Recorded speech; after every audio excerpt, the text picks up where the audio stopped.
Viewers আপনারা কেমন আছেন? বন্ধুগণ আজকের ভিডিওতে আমি আপনাদেরকে অ্যান্ড্রয়েড ফোনের দারুণ একটা সেটিং সম্পর্কে কথা বলবো। এই সেটিংটি যদি আপনি আপনার স্মার্টফোনে অন করেন, তাহলে দেখবেন যে আপনার স্মার্টফোনের যে গরম হয়, এটা কিন্তু হবে না।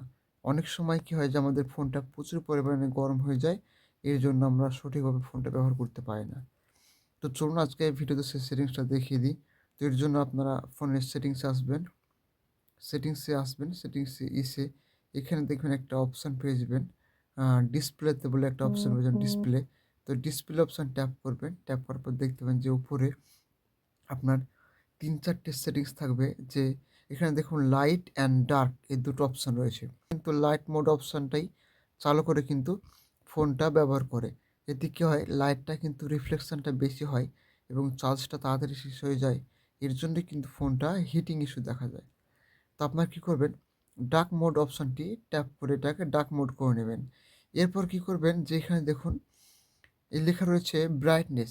তো ব্রাইটনেসের নিচে লেখা রয়েছে যে অ্যাডাপটিভ ব্রাইটনেস। তো অ্যাডাপটিভ ব্রাইটনেস অপশানটি অন করে দেবেন, তাহলে কী হবে যে আপনি যখন অন্ধকারে থাকবেন তখন আপনার ব্রাইটনেসটা কমে যাবে। আপনি যখন আলোতে যাবেন, বাইরে যাবেন তখন ব্রাইটনেসটা আপনার অটোমেটিক বেড়ে যাবে। এতে করে কী হবে যে আপনার ব্রাইটনেসটা কিন্তু কনজাম্পশন রেটিংটা ভালো হবে। আপনার এটা কিন্তু কন্ট্রোলে থাকবে অটোমেটিক। তো দেখুন আরেকটা নিচে অপশান রয়েছে মোশন স্মুথনেস, এটা কিন্তু আপনারা হাই করে দেবেন। তাহলে কী হবে ফোনটি স্মুথ চলবে, আপনার ফোনটা খুব তাড়াতাড়ি হিটিং ইস্যু দেখা যাবে না। এই ছিল আজকের ছোট্ট ভিডিও। এই ভিডিওটি ভালো লাগলে অবশ্যই সেটিংসগুলো করে রাখবেন এবং আপনার ফোনেও সেটিংসগুলো করে রাখলে আপনার ফোনটা হিটিং ইস্যু দেখা যাবে না। আশা করি আজকের ভিডিও ভালো লেগেছে। ভালো লাগলে লাইক, কমেন্ট, শেয়ার করতে ভুলবেন না। Thank you.